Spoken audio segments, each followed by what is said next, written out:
السلام عليكم، ازيكم حبايبي؟ عاملين ايه؟ رب تكونوا بخير. النهارده ان شاء الله هنعمل طعميه البيتي اللذيذه، سهله جدا وبسيطه وهتوفر علينا كتير، وكمان في الدقايق هنجهزها في الخلاط او في الكبه، وبكل سهوله هنجهزها. مش هتاخد مننا لا وقت ولا مجهود، وكمان هنحسب التكلفه في الاخر. مش هتتكلف حاجه خالص، ده غير اننا طبعا ضامنين نظافتها، منقيين الفول بنفسنا، وكمان الخضره غسلينها كويس جدا، ونظافه الزيت دي اهم حاجه. احنا عارفين طبعا ان المطاعم بتستخدم الزيت كذا مره، بتقلي فيه كتير جدا، وده غلط ومش صحي. يلا بينا على طول نشوف المكونات بتاعتنا ونبدأ نحضرها. علشان نحضر الطعمية الجميلة دي، انا كل اللي استخدمته ربع كيلو من الفول المدشوش، ربع كيلو بس، نقعته من بالليل للصبح، ده بعد ما نقيته كويس طبعا وغسلته. وبصلاية متوسطة قطعتها 4/4، وحوالي 6 أو 7 فصوص من الثوم، ونص حزمة من الخضرة مشكلة.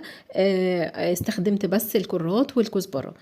وكمان معايا معلقة كبيرة من الملح، ونص معلقة من الكمون، ونص معلقة من الكزبرة الناشفة، وكوباية هستخدم منها على قد ما احتاج كده من المية، ممكن ما احتاجهاش طبعا كلها، وهنشوف في الاخر هنستخدم منها قد ايه. هستخدم محضرات الطعام.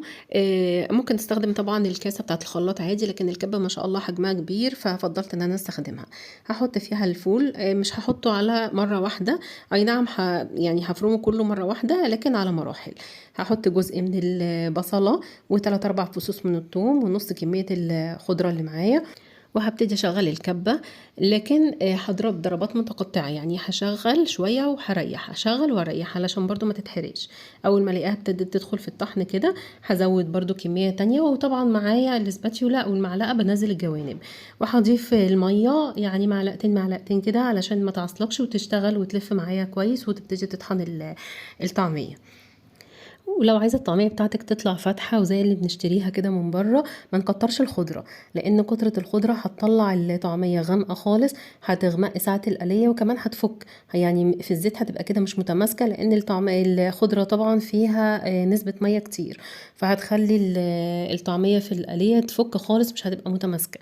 فانا هستخدم للربع كيلو ده حزمه، نص حزمه بس، نص حزمه كده من الكزبره ومن الكرات. طبعا انتوا عارفين ان روح الطعميه في الكرات بيديها طعم مميز وجميل، فانا هستخدم بس الكزبره وكرات، هو اللي هيأدي الغرض، وهتبقى فاتحه وجميله، وهفضل اضرب فيها لحد ما تبقى هشه خالص، احس انها نعمت وبقت هشه خالص، تشبه كده العجينه اللي بنشتريها من محلات الفول والطعميه.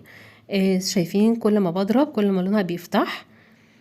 هي كده تقريبا بقت جاهزة. انا حطيت كمية الفول على مراحل، وكل ما بحط كمية من الفول بحط باقي البصلة وفي بقية الثوم والخضرة، وبضرب. والمية ما استخدمتهاش كلها، انا استخدمت نص كوباية بس، وهوريكم في الاخر بقية الكوباية وكمية المية اللي فضلت. بفضيها بقى في بولة. طبعا انا ما حطيتش البهارات، بعد ما بضرب الطعمية كلها وبتتفرم كلها تماما، فضيها في بولة، وببتدي بقى اتبلها بالملح وبالبهارات.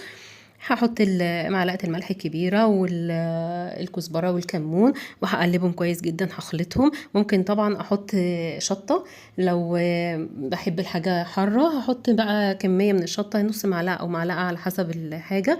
ودي المية اللي فضلت، استخدمت بس نص الكوباية، كده بقت تمام.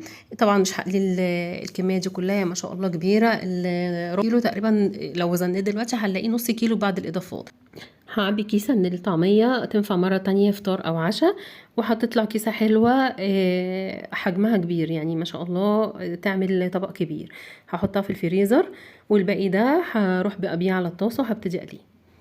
هنقليها في زيت غزير زي ما انتوا عارفين، كأننا بنقلي بطاطس بالظبط. بس الزيت يكون سخن، وههدي النار علشان تستوي من بره كويس، ولونها ما يغمقش بسرعه، في نفس الوقت من جوه تكون مستويه، ما تبقاش لسه معجنه.